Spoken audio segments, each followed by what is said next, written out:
നമസ്കാരം, രഞ്ജിത്താണ്, ധ്വനി മീഡിയയിൽ നിന്ന്. സാധാരണയായി നമ്മളുടെ അടുത്തേക്ക് വരുന്ന കൺസൾട്ടിങ് വരുന്ന ആൾക്കാരുടെ പ്രശ്നങ്ങൾ മനസ്സിലാക്കി ഒരു കൗൺസിലിംഗുകാരനെ പോലെ നമ്മൾ അവരോട് പെരുമാറാറുണ്ട്, അല്ലെങ്കിൽ അവരോട് സംസാരിക്കാറുണ്ട്. പലപ്പോഴും പുരുഷന്മാരും സ്ത്രീകളും ഒക്കെയാണ് കൺസൾട്ടിങ് വരുന്നെങ്കിലും കൂടുതൽ ജ്യോതിഷത്തിൽ സ്ത്രീകളാണല്ലോ സമീപിക്കുക. എന്നാൽ ഒരു ദിവസം എന്നെ സമീപിച്ച ഒരു പുരുഷൻ, അദ്ദേഹം വിളിച്ചു, സാറിനെ ഒന്ന് കാണാൻ വരണം എന്ന് പറഞ്ഞു. ഞാൻ പറഞ്ഞു ആയിക്കോട്ടെ എന്ന് പറഞ്ഞു. അദ്ദേഹം വളരെ ദൂരം നിന്നാണ്. അദ്ദേഹം ദൂരം നിന്ന് വന്നപ്പോൾ തലേദിവസം വന്ന് താമസിച്ച് അദ്ദേഹത്തിനെ കാണാനൊക്കെ വരികയാണ്. അപ്പോൾ ഇവിടെ വന്ന് കാര്യങ്ങളൊക്കെ പറഞ്ഞ് നല്ല ജെന്റിൽമാനാണ്. സംസാരിച്ച കൂട്ടത്തിൽ അദ്ദേഹം പറഞ്ഞത്, സാർ ഒരുപാട് പ്രശ്നങ്ങളുണ്ട്, സാമ്പത്തിക ബുദ്ധിമുട്ടുണ്ട്, ബിസിനസ് പ്രശ്നമാണ്. പക്ഷേ ഞാൻ നോക്കിയപ്പോൾ അതിലൊക്കെ ഉപരി ഞാൻ കണ്ടെത്തിയ കാര്യം മറ്റെന്തോ ഒരു വിഷമം അദ്ദേഹത്തെ ബാധിച്ചിട്ടുണ്ട്. അങ്ങനെ ഞാൻ ചോദിച്ചു, കുടുംബജീവിതത്തിലൊരു പ്രശ്നം കാണുന്നുണ്ട്. അദ്ദേഹം കുറച്ചു നേരം ഒന്നും മിണ്ടാതിരുന്നിട്ട് അപ്പം ഞാൻ വിചാരിച്ചു പറഞ്ഞത് തെറ്റിയോ. പക്ഷേ മിണ്ടാതിരുന്നിട്ട് അദ്ദേഹം പറഞ്ഞു, ഉണ്ട് സാറേ, കുടുംബജീവിതത്തിലെ പ്രശ്നമുണ്ട്, പ്രധാനമായിട്ട് അത് പറയാനാണ് വന്നത്. പക്ഷേ ഇതെനിക്ക് പറയാൻ മാനസികമായ ഒരുപാട് ബുദ്ധിമുട്ടുണ്ട്. ആ ബുദ്ധിമുട്ട് കാരണമാണ് ഞാൻ പറയാത്തതെന്ന് അദ്ദേഹം പൊട്ടിക്കരയുകയാണ്. സ്വാഭാവികമായും നമ്മളുടെ മുമ്പിലിരുന്ന് ഒരാൾ കരയുമ്പോൾ, ദയവായി ക്ഷമിക്കുക, ജലദോഷമുണ്ട്, അപ്പോൾ അതുകൊണ്ട് ഇടയ്ക്ക് ശബ്ദം വേരിയേഷൻ ഉണ്ടാവാം. നമ്മുടെ മുൻപിൽ ഇരുന്ന ഒരാൾ പൊട്ടിക്കരയുന്ന സമയത്ത് സ്വാഭാവികം നമ്മളും പതറിപ്പോകും. അപ്പം ഞാൻ പറഞ്ഞ കുഴപ്പമില്ല ചേട്ടാ, കുറച്ച് വെള്ളമൊക്കെ കൊടുത്ത് അദ്ദേഹത്തെ ആശ്വസിപ്പിച്ചു. എനിക്ക് എന്താണ് പ്രശ്നം, എന്താണ് സാർ? എൻ്റെ ഭാര്യ എന്നെ വിട്ടുപോയി. ഞാൻ ചോദിച്ചു, എന്ന്? പോയിട്ടിപ്പോൾ 6 മാസമായി. ഞാൻ തിരിച്ചു കൊണ്ടുവരാൻ ശ്രമിക്കുന്നുണ്ട്, പക്ഷേ അവൾ സമ്മതിക്കുന്നില്ല, അവൾക്ക് താല്പര്യമില്ല എന്നാണ് പറയുന്നത്. അവളെ ഒരിക്കലും കുറ്റം പറയാൻ സാധിക്കില്ല. അദ്ദേഹം അഡ്മിറ്റ് ചെയ്യുന്നുണ്ട് പ്രശ്നം നോക്കിയപ്പോൾ കുറേ പ്രശ്നങ്ങൾ കണ്ടു.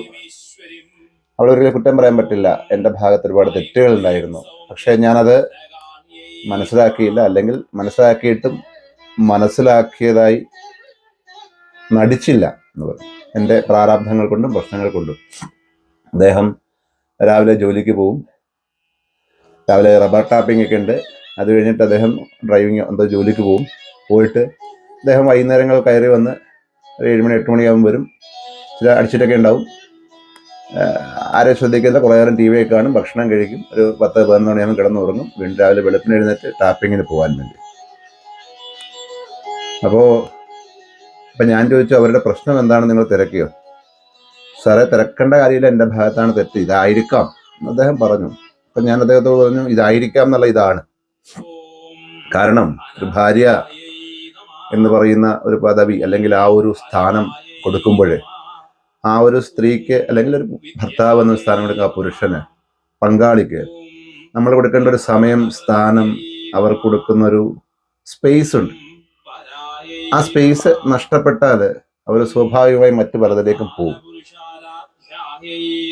ഇത് പണ്ടൊരു കൺസൾട്ടിങ്ങിന് വന്നപ്പോൾ ഒരു ഭർത്താവ് ഇതേപോലെ വന്നവരുടെ ഭാര്യയുടെ കുറ്റങ്ങളൊക്കെ പറഞ്ഞു. ഭാര്യ അങ്ങനെയാണ്, വളരെ മോശമാണ്, അങ്ങനെയാണ്, ഇങ്ങനെയാണ്, മൊബൈൽ ഉപയോഗിക്കുന്നു, മറ്റേത് മറിച്ച് ഇതൊക്കെ ഒരുപാട് പറഞ്ഞപ്പോൾ ഞാൻ പറഞ്ഞു, ചേട്ടാ, 2 ഭാഗവും ചിന്തിക്കണം, നിങ്ങളുടെ ഭാഗം മാത്രമാണ് ഞാൻ കേട്ടത് എന്നൊക്കെ പറഞ്ഞു. അത് പറഞ്ഞ് ആ കൺസൾട്ടിങ് ഒക്കെ വിട്ട് കഴിഞ്ഞ് കുറേ കാലത്തിന് ശേഷം ഒരു ലേഡി കൺസൾട്ടിങ്ങിന് ഫോൺ വഴി വിളിച്ചു. അവരുടെ ഭർത്താവിന് കുറേ ദുശ്ശീലങ്ങൾ ഉണ്ടായിരുന്നു. പക്ഷേ എത്ര മാറിയിട്ടും അവർക്ക് ആ ഭർത്താവിനെ മറക്കാൻ കഴിയുന്നില്ല. എങ്ങനെയെങ്കിലും ആ സ്വഭാവം മാറ്റിയിട്ട് കൊണ്ടുവരാൻ പറ്റുമെന്ന് ചോദിച്ചാണ് എന്നെ വിളിച്ചത്.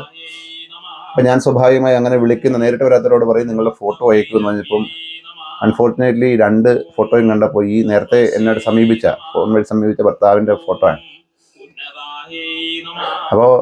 അപ്പം ഞാൻ ഇവരോടും ചോദിച്ചു, എന്താണ് പ്രശ്നം? അപ്പം അദ്ദേഹം പറഞ്ഞാൽ നേരെ ഉൾട്ടാ, വിപരീതമായിട്ടാണ് അദ്ദേഹം പറഞ്ഞത്. അയാളുടെ സ്വഭാവ ദൂഷ്യങ്ങളും കാര്യങ്ങളൊക്കെയാണ് പറയുന്നത്. അപ്പോൾ ഞാനിത് പറഞ്ഞത്, 2 സ്ഥലത്തു നിന്നുള്ള കേൾക്കണം. പല ആൾക്കാരും ഒരു സ്ഥലത്തു നിന്നുള്ള മാത്രം കേട്ടിട്ട് മനസ്സിലാക്കിയിട്ട്, അല്ലെങ്കിൽ മനസ്സിലാക്കുകയെങ്കിലും ചെയ്യണം. മനസ്സിലാക്കിയിട്ടാണ് വിമർശിക്കുന്നത്.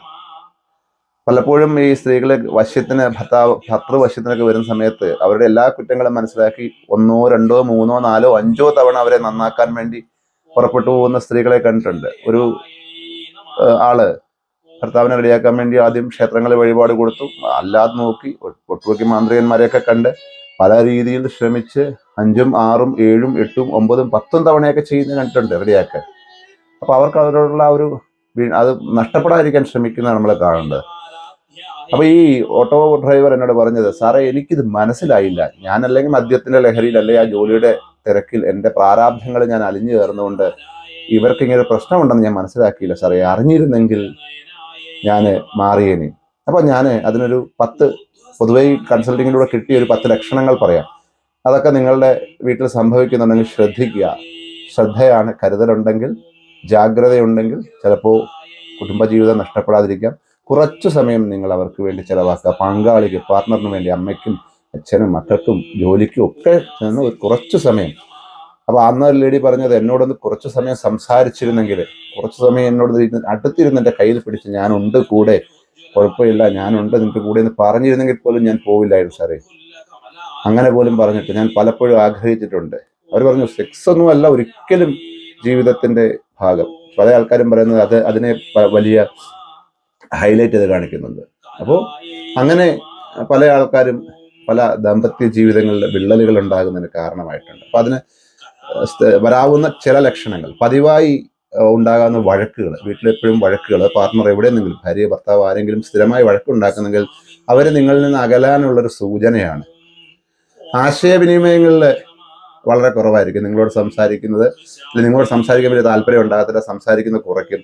മൂളലുകളും ഞരങ്ങലുകളും ചെറിയ ചെറിയ സംസാരങ്ങളും, അധികം ഫോണിൽ വിളിച്ചാലും പെട്ടെന്ന് തന്നെ വെക്കാനുള്ള വ്യഗ്രത ഒക്കെ ഉണ്ടാവുകയാണെങ്കിലും അത് ഒരു ചെറിയ അകൽച്ചയുടെ സൂചനയാണ്.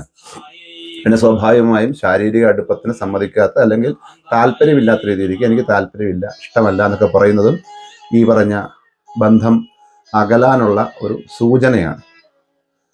പിന്നെ പങ്കാളിയെ നിരന്തരം വിമർശിക്കുന്നത്, പങ്കാളിയുടെ കുറ്റം നാട്ടുകാരോടും വീട്ടുകാരോടും ബന്ധുക്കളോടും പങ്കാളിയോട് തന്നെ പറയുകയും എപ്പോഴും വിമർശിച്ചുകൊണ്ടിരിക്കുന്നതും ഈ അകലത്തിന്റെ ഒരു ലക്ഷണമാണ്. ഒരുമിച്ച് ചെലവഴിക്കുന്ന സമയങ്ങൾ വളരെ കുറവായിരിക്കും, അല്ലെങ്കിൽ എപ്പോഴെങ്കിലും നടന്നു പോകുമ്പോഴും ഒരുമിച്ചിരിക്കുകയാണെങ്കിൽ അവരെ അകലം പാലിച്ച് നിൽക്കും. എവിടെയെങ്കിലും കല്യാണത്തിനോ മംഗള പാർട്ടികൾക്കോ അല്ലെ എന്തെങ്കിലുമൊക്കെ പോകുന്ന സമയത്ത്, ഫംഗ്ഷൻസിനോ കടകൾ പോകുമ്പോൾ ഇവരൊരു അകലം പാലിച്ചു, ഇയാളോട് അല്ലെ ഭർത്താവിനോട് ഭാര്യയോട് ഒരു അകലം പാലിച്ചായിരിക്കും നടക്കുക.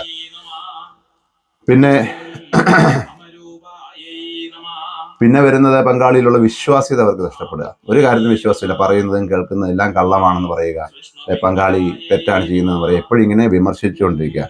പിന്നെ പ്രതിസന്ധികളും വെല്ലുവിളികളും ഉണ്ടാകുന്ന സമയത്ത് ആ സമയത്ത് പങ്കാളികളുടെ കൂടെ നിൽക്കുക. ഒരു ജീവിതത്തിൽ എല്ലാവർക്കും പ്രതിസന്ധികളും വെല്ലുവിളികളൊക്കെ ഉണ്ടാകുന്ന സമയം ഉണ്ടാവും. ആ സമയത്ത് ചേർത്ത് പിടിക്കുന്നവരാണ് യഥാർത്ഥ കെയറിങ് എന്നൊക്കെ പറഞ്ഞ യഥാർത്ഥതാണ്. നമ്മൾ ചേർത്ത് പിടിക്കണവരെ. നമ്മൾ ആ പ്രതിസന്ധി ഘട്ടത്തിൽ ഒരു പ്രതിസന്ധി ഘട്ടം ഉണ്ടായി, അവർക്കൊരു പ്രതിസന്ധി ഘട്ടം ഉണ്ടാവും. ചിലപ്പോൾ തെറ്റുകളൊക്കെ പറ്റാം.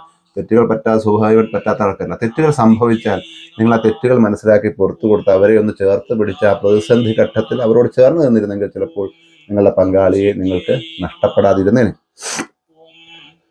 സ്വന്തം ആവശ്യങ്ങൾക്ക് മുൻഗണന കൊടുക്കുന്നത് വലിയൊരു തെറ്റാണ്. മറ്റു പങ്കാളികളുടെ ആവശ്യങ്ങൾ, അവരുടെ ജോലി, വിദ്യാഭ്യാസമായിക്കോട്ടെ, സാമ്പത്തികമായിക്കോട്ടെ, തൊഴിലായിക്കോട്ടെ, എന്തും അതിന് മുൻഗണന കൊടുക്കാതെ നമ്മളുടെ ആവശ്യങ്ങൾക്ക് മുൻഗണന കൊടുക്കുന്നതും ഒരു സൂചനയാണ്. പങ്കാളിക്ക് നമ്മളോട് താല്പര്യം കുറഞ്ഞു എന്നുള്ള സൂചനയാണ്. മുൻകോപം, ദേഷ്യം, കടുത്ത വാക്കുകൾ പറയുക, ദേഷ്യപ്പെടുക, പ്രശ്നമുണ്ടാക്കുക, അലക്കുക, കരയുക, പൊട്ടിക്കരയുക, ഭയങ്കര പ്രശ്നമുണ്ടാക്കുന്നതും നമ്മളിൽ നിന്ന് അകലുന്നതിനുള്ള ഒരു ലക്ഷണമാണ്. ഡിപ്രഷൻ വന്ന് ഒറ്റയ്ക്കിരിക്കുക, മ്ലാനത, മൊബൈലിൽ എപ്പോഴും ഇങ്ങനെ മൊബൈലിനെ ആശ്രയിക്കുക പല കാര്യങ്ങൾക്കും. അവർ റീൽസ് ആയിക്കോട്ടെ, വീഡിയോ ആയിക്കോട്ടെ, പാട്ടായിക്കോട്ടെ ഒക്കെ കൂടുതൽ മൊബൈലിനെ ആശ്രയിക്കുന്നുണ്ടെങ്കിൽ നിങ്ങളിൽ നിന്നൊന്നും കിട്ടാതെ വരുമ്പോൾ അവർക്ക് കിട്ടുന്ന ഏക ആശ്വാസം മൊബൈലാകുന്നു എന്നതാണ്.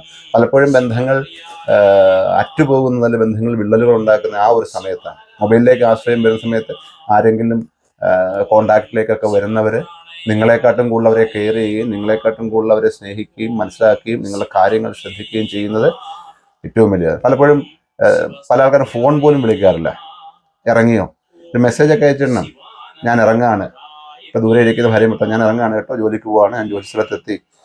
തിരിച്ചു വരുമ്പോൾ ജോലി സ്ഥലത്തെ കഥകളൊക്കെ നിങ്ങൾക്ക് പറയാം, ജോലി സ്ഥലത്തുണ്ടായ കാര്യങ്ങൾ പറയാം, ചെറിയ ചെറിയ പ്രശ്നങ്ങൾ പറയാം. നിങ്ങൾക്ക് ബെഡ്റൂമിൽ ഒരു മണിക്കൂർ, അരമണിക്കൂർ, 10 മിനിറ്റൊക്കെ നിങ്ങൾ സംസാരിക്കാൻ സമയം കണ്ടെത്തുക.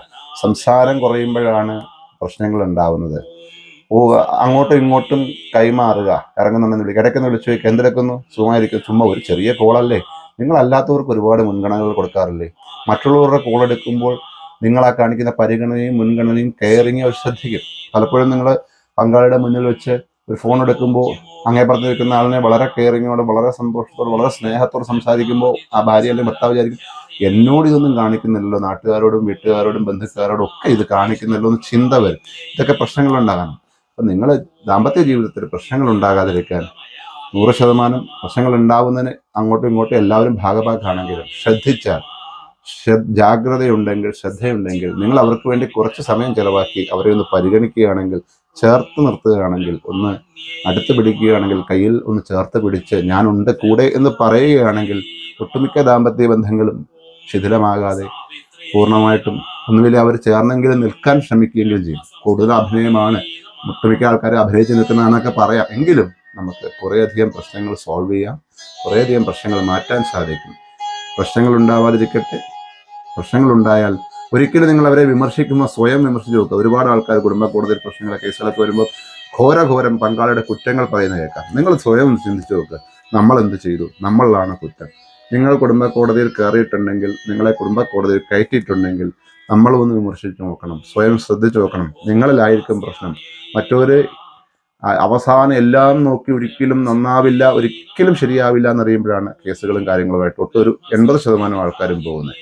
അവർ അവസാനം നടക്കൂല എന്ന് കാണുമ്പോഴാണ് പോകുന്നത്. അപ്പം അതുകൊണ്ട് വിമർശിക്കുന്നതിന് മുമ്പ് സ്വയം നിങ്ങളൊന്ന് ആലോചിച്ച് നോക്കുക, ഞാൻ എന്താണ് ചെയ്യുന്നത്. ശ്രദ്ധയാണ് വേണ്ടത്, ജാഗ്രതയാണ് വേണ്ടത്. എല്ലാവരും നന്മ വരട്ടെ, നന്നായിരിക്കട്ടെ. നന്ദി, നമസ്കാരം.